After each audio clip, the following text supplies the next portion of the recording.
శ్రీమాత్రే నమః.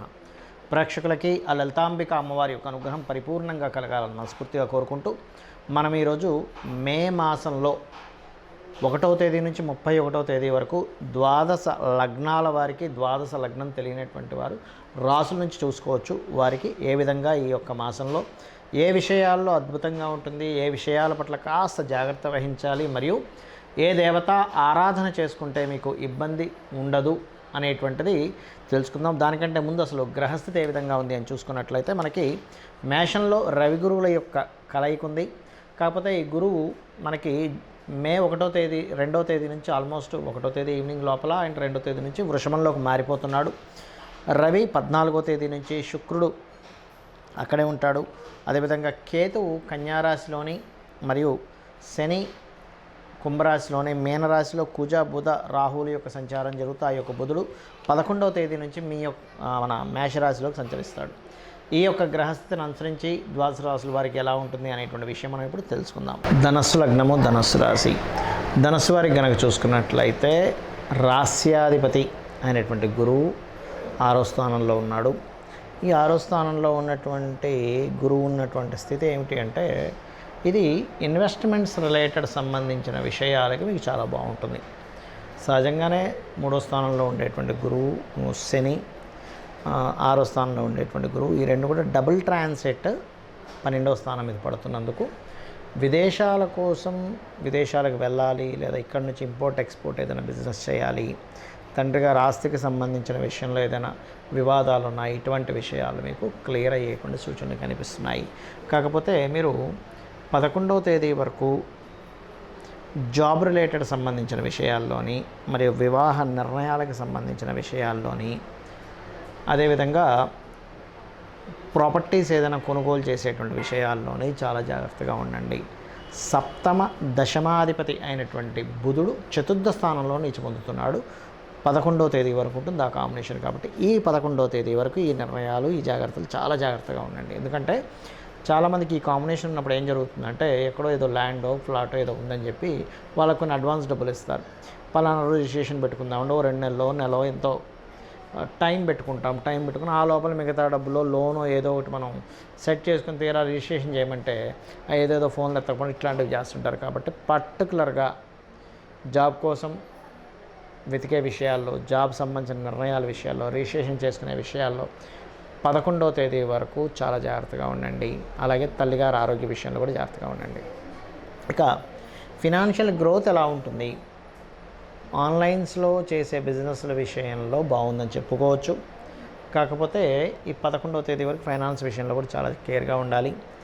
అండ్ అలాగే ఈ పంచమంలో ఉండేటువంటి పంచమాధిపతి అయినటువంటి కుజుడు 4లో రాహుతో కలవడము, పంచమాధిపతి 6లో వెళ్ళడము, దీని కనుక మీరు గమనించినట్లయితే ఉద్రేకం, ఆవేశంతో కూడినటువంటి నిర్ణయాలు పనికిరావు అనేటువంటి చాలా స్పష్టంగా గోచరిస్తుంది గోచార గ్రహాల్లో.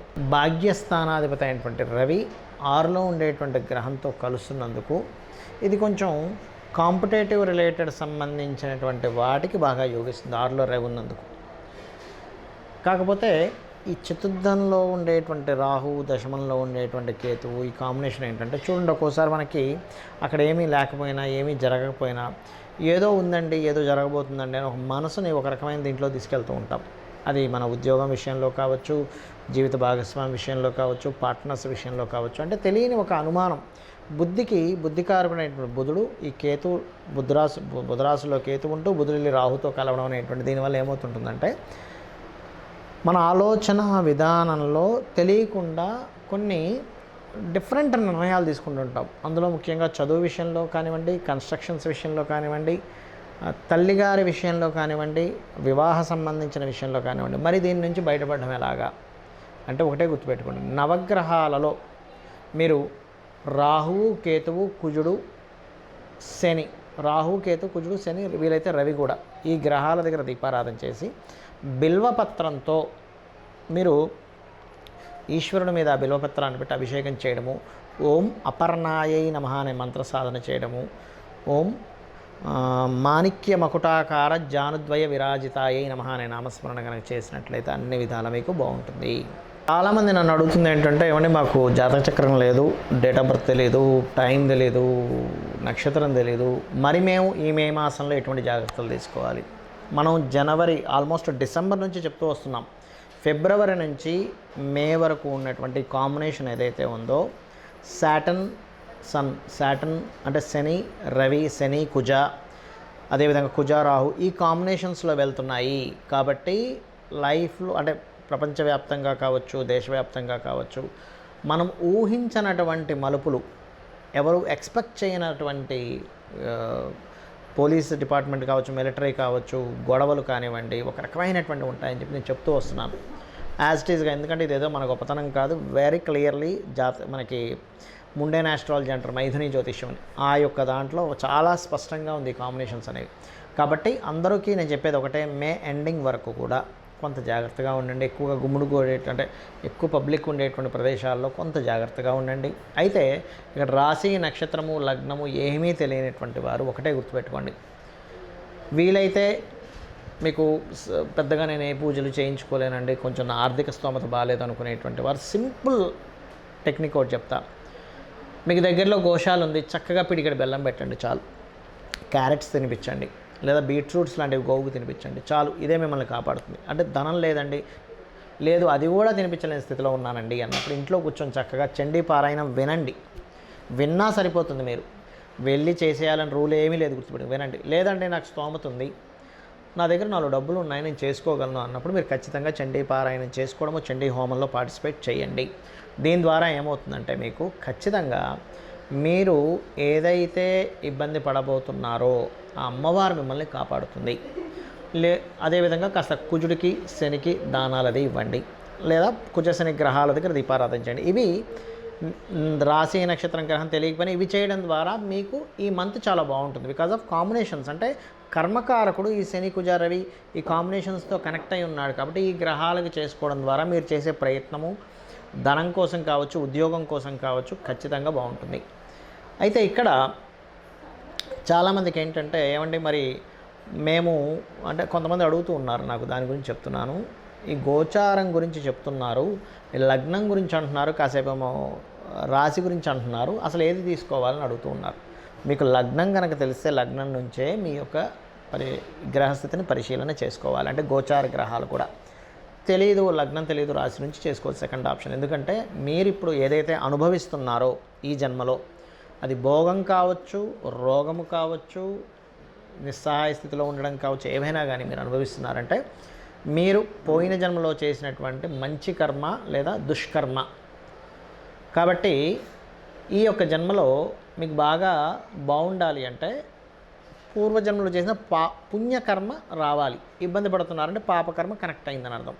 అది మీ జన్మజాతకంలో ఉండే లగ్నము, మీ జాతచక్రంలో ఉండే గ్రహాల స్థితిని బట్టి జ్యోతిష్శాస్త్రం చాలా స్పష్టంగా చెప్తూ ఉంటుంది. అంటే మీరు జన్మించిన సమయం, తేదీ, నెల, సంవత్సరం, ప్రాంతం వీటన్నిటిని తీసుకుని మీ లగ్నం ఎలా ఉంది, లగ్నాన్ని బట్టి మనిషి యొక్క తత్వం ఉంటుందండి.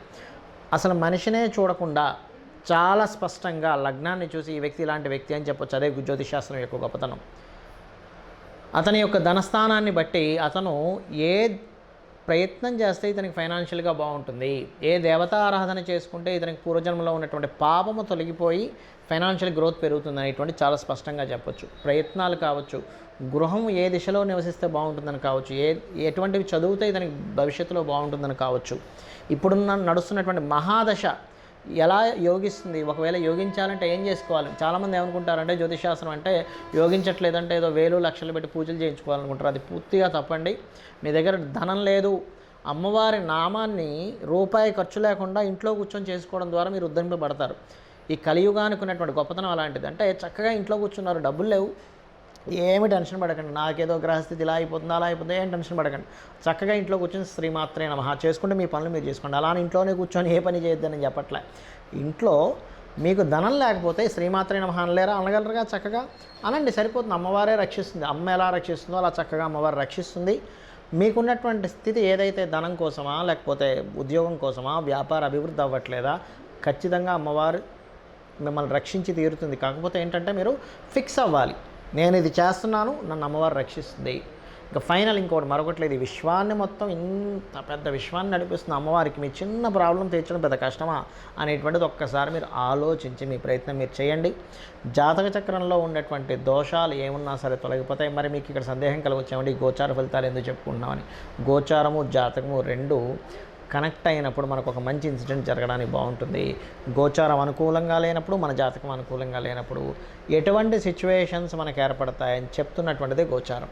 అంటే మనం ఒక ప్రయత్నం చేస్తున్నాం, ఓ దగ్గరికి వెళ్ళాలి, ట్రాఫిక్ జామ్ ఉంది, మనం ఆలస్యం అవుతుంది, మన ప్రయాణం ఫ్రీగా ఉంది, చాలా ఫ్రీగా వెళ్ళిపోతాం, దట్ ఈజ్ గోచారం. అంటే బయట ఉన్న సిచ్యువేషన్స్, బయట ఉన్న మార్కెట్, ఇవన్నీ గోచారం అనుకుంటే మన ప్రయత్నం మన జన్మజాతకం. కాబట్టి నేను చెప్పినటువంటి ఈ యొక్క పరిహార మార్గాన్ని చేసుకుంటూ మీ యొక్క జీవితాన్ని ఆనందమయం చేసుకుంటారని మనస్ఫూర్తిగా ఆ అమ్మవారిని కోరుకుంటూ శ్రీమాత్రే నమః.